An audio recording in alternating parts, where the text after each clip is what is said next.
네, 안녕하세요. 불 켜진 방 김보들입니다. 오늘은요, 보통 컨텐츠 말고 좀 편하게 말 그대로 주무시면서 좀 들을 수 있는 북 코멘터리라고 제가 이름을 붙였는데요. 책을 제가 좀 읽으면서 중간중간 그냥 이야기들, 생각들 이렇게 할 수 있는 컨텐츠를 준비를 해봤습니다. 틀어놓으시고요. 들으시면서 그냥 어느 순간 주무시면 되는 그런 컨텐츠입니다. 부담 없이 들으시면 되고, 북 코멘터리 처음 저희에게 어울리는 작품으로 제목이 저는 너무 마음에 들어왔거든요. 우리가 함께 듣던 밤이라고 하는 저희 불 켜진 밤하고 좀 어울리는 제목이죠. 그래서 책을 한번 좀 준비를 해봤습니다. 말 그대로 제목만 가지고 고르고 나서 어떤 책인지를 나중에 봤어요.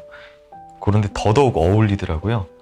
허윤희님께서는 이 심야 라디오 DJ이십니다. 심야 라디오를 진행하시면서 여러 가지 사연들, 생각들, 밤에 어울리는 이야기들을 모아서 이렇게 에세이집을 내셨더라고요. 디자인도 굉장히 깔끔하고 예쁜 것 같아요. 너의 이야기에 기대어 잠이 들더라는 부지가 붙어져 있는 책입니다. 일단은 한번 오프닝 관련된 이 부분은 재밌네요. 보통 이제 프롤로그나 서문이라고 써 있는데 이분은 라디오를 운영하셨잖아요. 그리고 라디오 귀여운 마크가 그려져 있고 오프닝이라고 좀 되어 있는 서문이 적혀 있습니다. 2페이지니까 그냥 한번 읽어볼게요. SNS를 보면 짧고 캐주얼한 글들이 넘쳐나는데 저는 이상하게도 그 문장을 적는 게 쉽지 않았습니다. 끄적이는 걸 좋아하면서도 제가 쓴 글을 다른 사람들이 읽고 있는 모습은 왠지 상상하기 어려웠고 활자로 남아 오래도록 남겨진다고 생각하니 나중에 읽고 부끄러워하지 않을 자신이 없었습니다. 잘해내지 못할 바엔 아예 시작하지 말자. 그동안 적지 않은 제의가 있었지만 언젠가 좋은 때가 있겠거니 하고 미루고만 있었죠. 이렇게 게으르고 용기 없는 저를 움직이게 한 건 한 뭉치의 사연이었습니다. 평소 방송에 미처 소개하지 못한 사연들과 기억에 남는 글들을 사진으로 찍어두거나 출력해서 가지고 다녔는데 어느 날 오후 카페에 앉아 그 뭉치들을 읽다 보니까 이대로 버리긴 아깝다라는 생각이 들었습니다. 이들은 늦은 밤 라디오를 켜고 어떤 생각을 하며 이런 사연을 썼을까? 그 이야기 뒤에 남은 여운을 더 오래 느끼고 또 남기고 싶었습니다. 자리에서 몇몇 사연을 옮겨 쓰고 뒤따르는 생각을 두서없이 적어 내려갔습니다. 사연을 소개한 뒤 생각을 정리할 틈도 없이 코멘트를 하는 게 늘 아쉬웠었는데 글을 쓰며 그런 갈증이 조금씩 해소되었습니다. 어느 순간에는 과거의 나와 만나 화해하는 희열을 느끼기도 했습니다. 처음부터 한 권의 두툼한 책을 생각했다면 절대 시작하지 못했을 일입니다.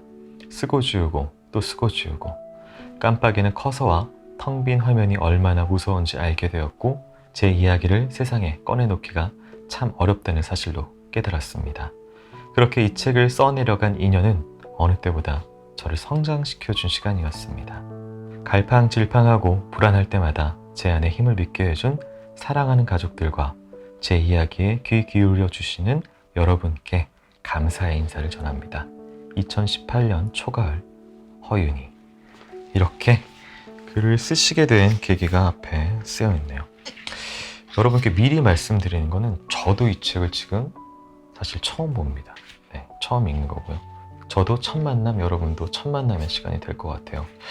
이제 문득 생각이 나는 건 저는 사실 어렸을 때부터 큰 서점에 가는 걸 되게 좋아했어요. 교보문고나 영풍문고 가면은 정말 너무 부자가 된 기분이더라고요. 책들이 이렇게 빽빽하게 많이 있잖아요. 그러면 일단은 쭉 지나다니면서 표지가 마음에 드는 거, 제목이 마음에 드는 거 일단 보통 그렇죠. 집어들고 앞뒤 띠지나 살펴보고 대충 처음에 한 몇 페이지 정도 읽어봐요. 그리고 나서 마음에 들면 조금 더 오래 붙잡고 있고 마음에 안 들면 내려놓고 다음 책으로 넘어가곤 하는데 그때 그런 기분이 드는 것 같아요. 말 그대로 처음 만나는 책이고 첫 페이지 넘기는, 책 넘기는 기분이 되게 좋네요. 보니까 이렇게 옴니버스식으로 굉장히 짧은 한 5페이지, 6페이지 정도 되는 짧은 사연 중심의 그런 묶음으로 되어 있는 책입니다. 총 6부로 되어 있었고요. 첫 부 1부는 우리는 매일 부끄러움을 먹고 자란다. 아마 스스로 한 행동에 대해서 굉장히 돌이켜보니까 부끄러웠던 사연들을 모아놓은 글들 같아요. 첫 화만 한번 읽어볼까요? 첫 챕터의 제목은 비밀을 말해줄게입니다. 처음에는 이렇게 사연이 짧게 0039님 이렇게 해가지고 짧은 글이 있습니다. 입이 가벼운 편은 아닌데 담고 있기 무거운 비밀이 있어요. 나만 알고 있는 이 사실이 왠지 좀 두려워지기도 하고요. 친구가 지켜줄지는 모르겠지만 어쨌든 털어놓고 왔습니다. 어쩌면 그의 입에서 흘러나오는 말을 듣는 순간부터 비밀은 아니었던 거죠.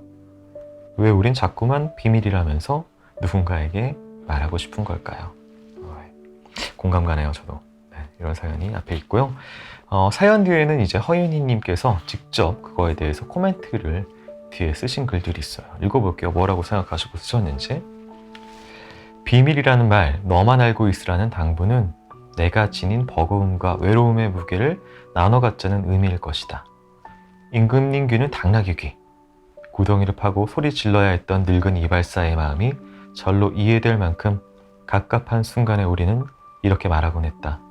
여기 내 두려움 하나를 꺼내 놓을 테니 그 반짝이는 눈으로 내게 한 걸음 다가와 달라고. 너 역시 그런 비밀 하나를 털어놓고 나만 그런 게 아니라고 말해달라고. 생각보다 많은 관계가 그런 내밀한 이야기를 공유하며 친밀함을 쌓아간다. 사실은 내가 있잖아. 너만 알고 있어? 하지만 결코 쉽게 꺼낼 수 없는 이야기도 있다. 기억을 떠올리는 것조차 달갑지 않은 불안 혹은 열패감, 보듬을 새 없이 오랫동안 끌고 온 상처. 네, 이렇게 보통 단락이 끊기고 또 다음 6446님 사연이 이렇게 이어지는 이런 식의 구성이네요. 말 그대로 심야 라디오 같은 느낌이에요. 보통 사연 짧게 읽고 DJ가 그거에 대해서 공감해주고 코멘트해주고 그런 구성이라서 많은 사람들의 뒷이야기를 듣는, 같이 공유하는 그런 기분이 나는 책 같습니다. 뒤에 딴 챕터도 하나만 좀 볼까요? 궁금하네요. 2부. 2부는 선인장처럼 묵묵하고 씩씩하게 살아가기를 이라는 부제가 붙어있는 챕터입니다. 첫 번째 글은 꿈의 조각이라고 제목이 되어 있고요. 이건 사연이 아니에요. 한번 읽어보겠습니다. 함께 일하는 작가와 직업병으로 의심되는 증상에 대해서 이야기하고 있었다.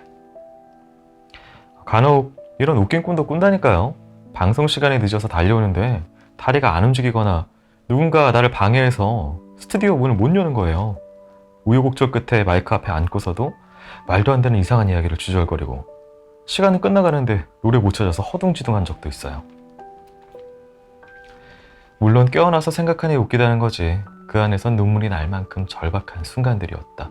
그런데 웃으며 이야기를 잇던 그녀에게서 예상하지 못한 대답이 돌아왔다. 나는 방송 시간에 다가오는데 프린터가 고장나서 원고를 전하지 못하는 꿈을 종종 꿔요. 어디 우리뿐일까? 은연중에 조금씩 뿌리를 내린 불안들은 과감하고 다양한 색채들로 꿈속에 등장했고 휘몰아치는 롤러코스터를 타고 눈을 뜬 아침엔 깊은 안도의 한숨과 함께 가슴을 쓸어내렸다. 그렇게 다시 현실로, 일상으로 자연스럽게 옷을 갈아입는 하루. 하지만 그 전환이 순조롭지 않을 때도 있다. 고개를 갸웃하는 의아한 내용의 꿈이 너무나 생생해 온종일 그 장면을 곱씹어보는 날 말이다. 한 번도 다툰 적 없는 중마고우와 얼굴이 벌겋도록 언성을 높이고 일말에 관심도 없던 누군가와 달콤한 사랑에 빠지는 꿈. 그곳에서 나는 여지껏 본 적 없는 친구의 환한 얼굴을 생생히 마주했고 화면으로만 가끔 접했던 키 크고 마른 배우와는 세상 다정한 모습으로 함께 눈오는거리를 거닐었다. 이렇게 나의 무의식에 저 사람이 저런 감정이 있단 말인가. 그 뒤로 관심 없던 그 배우가 텔레비전에 등장할 때면 최면에 걸린 듯 멍하니 바라보게 되고 현실에서 다시 만난 친구에겐 한동안 불편한 감정이 스며들었다. 사실 내게 말 못할 불만이 있는 건 아닐까? 그렇게 서로 악에 받쳐 싸우게 되면 어떡하지? 머릿속에 반복 재생되는 한 장면 때문에 왠지 그녀의 얼굴을 똑바로 바라볼 수가 없었다. 절대 용서할 수 없는 사람, 나와는 전혀 어울리지 않는 사람, 언제나 확고한 내 편이 돼주는 사람, 이런 믿음 또한 부질없는 걸까? 현실이 아닌 하룻밤 꿈 하나에 이렇게 요동치는 마음이라면 우리의 예상이 빗나가는 순간은 생각보다 더 자주 찾아왔고 그래서 일상은 흥미롭고 기대할 만한 것이었다. 물론 그만큼 더 아프기도 했지만. 네, 요렇게 이것도 뒤에 사연은 붙어 있어요. 7112님 사연이 뒤에 또 오래된 친구 관련된 사연이 좀 붙어 있네요. 사연들이나 내용들이 전부 다 심야 라디오의 사연으로 보내는 라디오 사연들은 보통 그렇잖아요. 내 일상에서 굉장히 소소한 일들, 그러니까 마치 어떤 역사적인 사건에 내 일대기를 그릴 때 찍힐 만한 사건은 아니지만 내 오늘 하루에 있어서는 굉장히 소중했던, 그리고 기억에 남는 일들을 누군가와 공유하고 싶어서 보내는 게 라디오 사연이잖아요. 그런 종류의 가볍고 사적인 그런 사연들이 지금 계속해서 들어와 있는 것 같아요. 사파도 굉장히 예쁘게 중간중간에 있네요. 책은 이렇게 아마 구성이 돼서 쭉쭉 나가는 것 같고, 마지막 챕터는 제목만이라도 좀 말씀을 드리고 싶어요. 마무리가 어떻게 될까, 이 책이.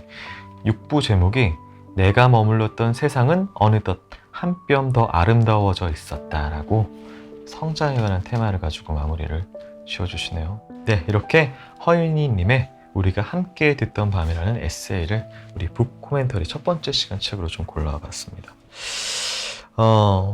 저는 저희 방송하고 되게 맞는 책을 정말 우연히 잘 고른 그런 느낌이 드네요. 그리고 덩달아서 우리 허윤희님, DJ님이 하시는 방송도, 라디오도 한번 들어보고 싶어요. 네, 궁금하네요. 어떤 목소리로 어떤 말들을 해주실지. 네. 이렇게 북 코멘터리는 말 그대로 제가 그냥 첫 만남이에요. 책과 처음 조우해서 느끼는 바, 그리고 책 살펴보면서 그냥 가벼운, 이런 말 그대로 라디오 DJ 그런 스러운 이야기들을 아마 하는 시간이 될 것 같고요. 여러분들이 제가 한번 봤으면 하는 책, 그리고 다른 우리 불밤 식구들하고 공유하고 싶은 이 사연처럼 공유하고 싶어하는 그런 이야기들과 책이 있으면요, 저희 밑에 나오는 이메일을 통해서 보내주시면은 제가 한번 또 이런 북 코멘터리를 통해서 여러분과 나눠보는 시간을 가져보도록 하겠습니다. 네, 오늘 하루도 굉장히 힘드셨죠? 수고가 많으셨습니다.